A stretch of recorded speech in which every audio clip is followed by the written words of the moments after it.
नमस्कार। आज के इस एक्सप्लेनर में हम एक बहुत ही शानदार मौके के बारे में बात करने वाले हैं, खासकर उन लोगों के लिए जो अपने ही इलाके में एक अच्छी जॉब की तलाश में हैं। हम बात कर रहे हैं सीएससी आधार सुपरवाइजर और ऑपरेटर भर्ती 2026 की। देखिए, अगर आप इस फील्ड में काम करना चाहते हैं तो ये हाल ही में आई आधिकारिक अधिसूचना आपके लिए किसी जैकपॉट से कम नहीं है। हमारा आज का पूरा फोकस इस बात पर रहेगा कि आप इन 3448 पदों के लिए बिल्कुल सही तरीके से कैसे अप्लाई कर सकते हैं। तो चलिए बिना किसी देरी के इस पूरी प्रक्रिया को डिकोड करते हैं। फटाफट देख लेते हैं कि आज के इस सेशन का हमारा रोड मैप क्या होने वाला है। पहला, ये 348 पदों का असल में अवसर क्या है। दूसरा, इसके लिए अप्लाई कौन कर सकता है। तीसरा, सबसे जरूरी UIDAI प्रमाण पत्र। चौथा, स्टेप बाय स्टेप आवेदन प्रक्रिया। और पांचवा, वो कौन सी गलतियां हैं जिनसे आपको हर हाल में बचना है। तो चलिए सबसे पहले बात करते हैं इन 348 पदों के इस बेहतरीन अवसर के बारे में और इस पूरी 2026 सीएससी भर्ती का एक ओवरव्यू लेते हैं। असल में सीएससी ई-गवर्नेंस सर्विसेज इंडिया ने आधार सेवा केंद्रों के लिए एक बहुत बड़ा भर्ती अभियान शुरू किया है और यहाँ जिस नंबर पे आपको सबसे ज्यादा ध्यान देना है वो है 348। जी हाँ, पूरे देश के 12 अलग अलग राज्यों में कुल 348 जिला स्तरीय रिक्तियां निकली हैं। इसका सीधा सा मतलब यह है कि आपके पास अपने ही राज्य या शायद अपने ही जिले में रहकर काम करने का एक बहुत ही शानदार मौका है। अब आप सोच रहे होंगे कि ये नौकरियां हैं कहाँ। वैसे तो इस भर्ती में 12 राज्य शामिल हैं, लेकिन अगर हम चार्ट पर नजर डालें तो कर्नाटक, बिहार और उत्तर प्रदेश में इन 1 साल के कॉन्ट्रैक्ट वाले पदों की संख्या सबसे ज्यादा है। उदाहरण के लिए सिर्फ बिहार के ही 37 जिलों में ये पद खाली हैं। तो अगर आप इन राज्यों से हैं तो ये आपके लिए एक बड़ा एडवांटेज है। अब आते हैं सबसे प्रैक्टिकल बात पर, सैलरी।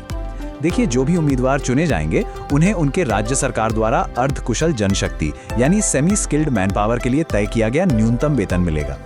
क्योंकि ये नौकरियां 12 अलग अलग राज्यों में हैं, इसलिए ये रकम हर राज्य के नियमों के हिसाब से थोड़ी ऊपर नीचे हो सकती है। आगे बढ़ते हैं हमारे दूसरे सेक्शन पर, कौन पात्र है, यानी इस जॉब के लिए बेसिक एलिजिबिलिटी क्या है। एजुकेशनल क्वालिफिकेशन समझना बहुत ही आसान है। सबसे पहली शर्त, आपकी उम्र कम से कम 18 साल होनी चाहिए।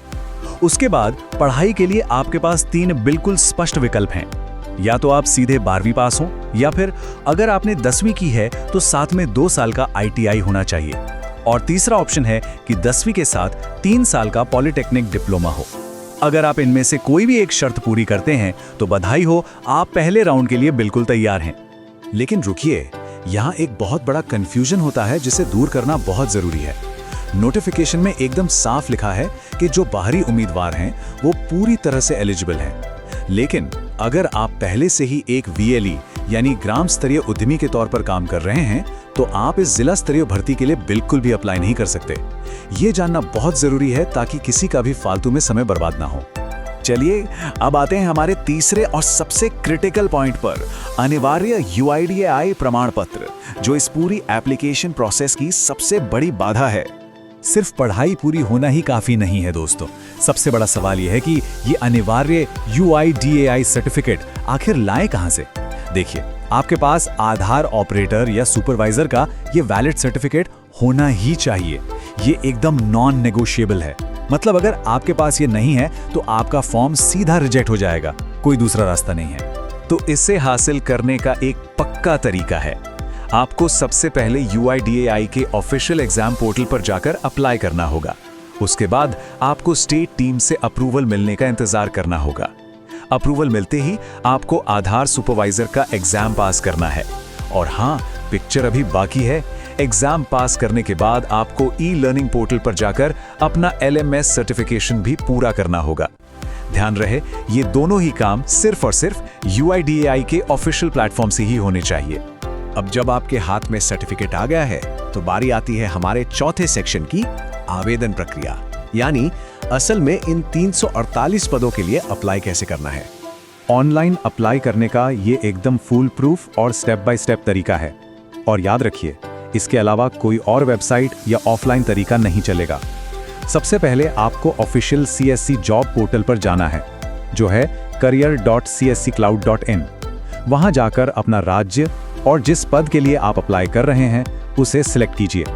फिर अप्लाई नाउ पर क्लिक करें, अपनी सारी पर्सनल और एजुकेशनल डिटेल्स भरें और सबसे ज़रूरी बात, अपना वही UIDAI सर्टिफिकेट वहां अपलोड कर दें। अब इस पूरी प्रोसेस में आपको एक नंबर अपने दिमाग में एकदम सेट कर लेना है और वो है 20। क्यों? क्योंकि 20 अगस्त 2026 इस फॉर्म को भरने की आखिरी तारीख है। इसके बाद पोर्टल पर कोई भी एप्लीकेशन एक्सेप्ट नहीं की जाएगी, तो प्लीज इस डेडलाइन को मत भूलिएगा। फाइनली हम आ गए हैं अपने आखिरी सेक्शन पर, इन गलतियों से बचें। चलिए देखते हैं वो कौन सी सामान्य त्रुटियां हैं जो आपको बिल्कुल नहीं करनी है। अक्सर जल्दबाजी में लोग कुछ ऐसी गलतियां कर बैठते हैं जिससे उनका फॉर्म सीधा रिजेक्ट हो जाता है, तो सबमिट करने से पहले यह चेकलिस्ट जरूर देख लें। पहली गलती, बिना वैलिड UIDAI सर्टिफिकेट के अप्लाई कर देना। दूसरी, अगर आप VLE हैं और फिर भी अप्लाई कर रहे हैं। तीसरी, गलत जिला सिलेक्ट कर लेना। चौथी गलती, कई लोग एग्जाम तो पास कर लेते हैं लेकिन अपना LMS सर्टिफिकेशन पूरा नहीं करते। पांचवी, जल्दबाजी में धुंधले या ब्लर डॉक्यूमेंट्स अपलोड कर देना। और सबसे बड़ी गलती, 20 अगस्त यानी लास्ट डेट का इंतजार करना। अपना फाइनल सबमिट बटन दबाने से पहले इन सारी बातों को डबल चेक जरूर कर लें। अब कोई भी झूठी उम्मीद या गलतफहमी ना रहे, इसलिए ऑफिशियल नोटिफिकेशन की ये बात मैं एकदम क्लियर कर देना चाहता हूँ। ये जॉब पूरी तरह से सिर्फ 1 साल के कॉन्ट्रैक्ट पर आधारित है। इसे किसी भी तरह की परमानेंट सरकारी नौकरी समझने की गलती ना करें। तो नौकरी की इस सच्चाई को समझकर ही अपना फॉर्म भरें। देखिए, मौका बहुत अच्छा है और प्रोसेस एकदम साफ है। अब बस सही समय पर आपका सही कदम ही ये तय करेगा कि आप इस 34-8 पदों की लिस्ट में अपनी जगह बना पाते हैं या नहीं। तो तैयारी शुरू कर दीजिए।